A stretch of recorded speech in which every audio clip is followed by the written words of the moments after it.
আসসালামু আলাইকুম এভরিওয়ান। আমি আজকে আপনাদেরকে এই মাছটা ফ্রাই করে দেখাবো। এখন মাছটা আমি পরিষ্কার করে নিয়েছি, আঁশ ছাড়িয়ে নিয়েছি এবং এখন লেবু এবং লবণ দিয়ে ধুয়ে নেব। এই মাছটা দেখতে পোয়া মাছের মতো বাংলাদেশি, কিন্তু মাছটা এখানে আরবিতে কি বলে সেটা আমি জানি না। এটা আরবিয়ান ফ্রেশ মাছ। আমরা যেদিন ফ্রেশ মাছটা নিয়ে আসি সেদিন সাথে সাথেই ফ্রাই করে খাই, আর ফ্রাই করে খাওয়ার জন্যই ফ্রেশ মাছটা আমি এখান থেকে কিনি। তো এখন আমি এই মাছটা লেবু এবং লবণ দিয়ে পরিষ্কার করে ধুয়ে নেব। এই মাছগুলো ফ্রেশ খেতে খুবই টেস্টি, তাই এই মাছটা আমরা মাঝে মধ্যে এনে ফ্রেশ যেদিন আনি সেদিনই আমরা ফ্রাই করে খেয়ে নিই। কিন্তু এখন এই মাছটার যে নামটা কি সেটা আমি জানি না। কেউ জানলে আমাকে কমেন্ট করবেন এই মাছের নাম কি। এখন আমি লেবুটা দিয়ে লবণটা মেখে পরিষ্কার করে আপনাদের সাথে শেয়ার করতেছি। মাছটা লেবু এবং লবণ দিয়ে কিছুক্ষণ মাখিয়ে রেখেছি, এখন মাছটা ধুয়ে পরিষ্কার করে নিব।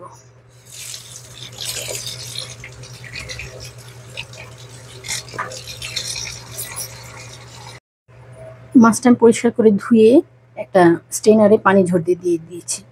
পানিটা ঝরলে আমি মাছটা ম্যারিনেট করব। এখানে মাছটা ম্যারিনেট করার জন্য আমি নিয়ে নিয়েছি 1 চামচ হলুদের গুঁড়া, 1.5 চামচ কাশ্মীরি লাল মরিচের গুঁড়া, 1.5 চামচ ধনিয়ার গুঁড়া, 1.5 চামচ জিরার গুঁড়া, মিক্স মশলা 1.5 চামচ, এখানে 1 চামচ পেঁয়াজের গুঁড়া, 1 চামচ রসুন গুঁড়া, 1 চামচ আদা গুঁড়া, পরিমাণ মতো লবণ, 1 টেবিল চামচ সিসিম তিল, যেটা তিল 1 টেবিল চামচ, এখানে 1 টেবিল চামচ কর্নফ্লাওয়ার। এখানে সব উপকরণগুলো একসাথে মিলিয়ে নিব এবং লাগবে আমার সরিষার তেল।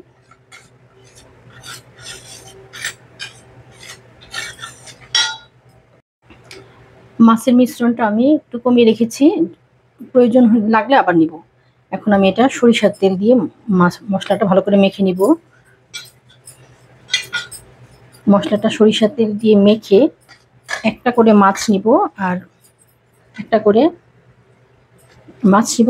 মাছ মেখে নিব এরকম করে।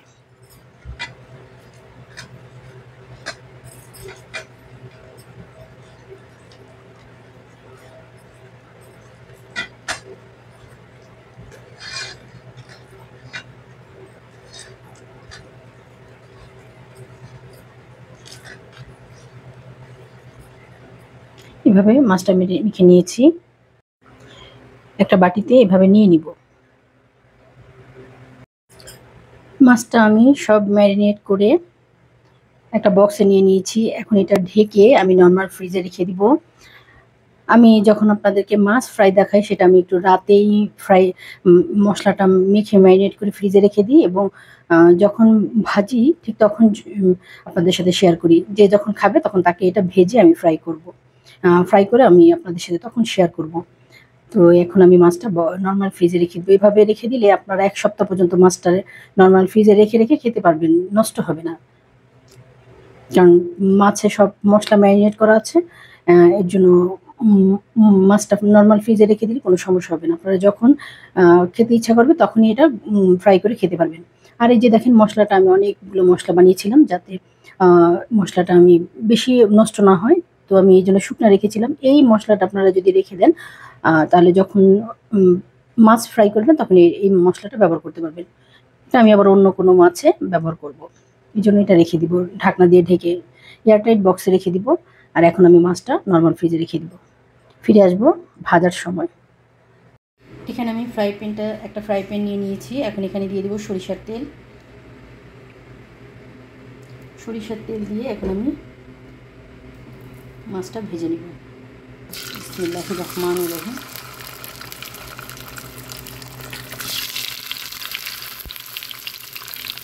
এখন এক পাশ বাদামি করে ভেজে অপর পাশ উল্টে দেব।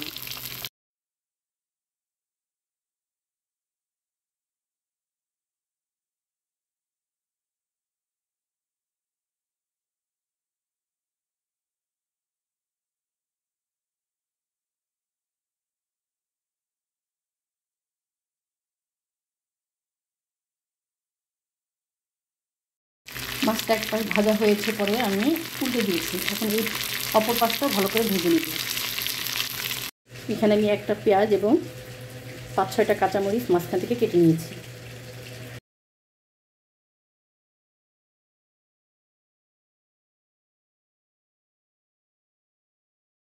এখন মাছটা 2 পাশ বাদামি করে ভেজে নিয়েছি, একটু কড়া করে ভেজে নিতে হবে। এখন আমি একটা প্লেটে উঠিয়ে নেব। এখন পেঁয়াজটা এবং কাঁচামরিচটা দিয়েছি, এটাও আমি বাদামি করে ভেজে মাছের উপরে দিয়ে নিব।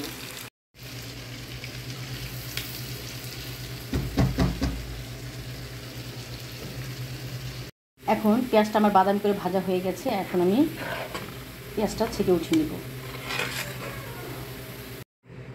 হয়ে গেছে আমার আরবিয়ান ফিশ ফ্রাই রেসিপি। আপনারাও আমার এই রেসিপি ফলো করে বানাতে পারেন। যদি আমার রেসিপিগুলো আপনাদের ভালো লাগে তাহলে আমাকে সাপোর্ট করবেন এবং আমার নিত্য নতুন রেসিপি দেখার জন্য আমার পাশে থাকবেন। যারা আমাকে সাবস্ক্রাইব করেছেন তাদেরকে অসংখ্য অসংখ্য ধন্যবাদ। আর যারা এখন আমাকে সাবস্ক্রাইব করেনি, যদি আমার রেসিপিগুলো আপনাদের ভালো লাগে তাহলে আমাকে সাপোর্ট করবেন এবং আমার নিত্য নতুন রেসিপি দেখার জন্য আমার পাশে থাকবেন। আল্লাহ হাফিজ।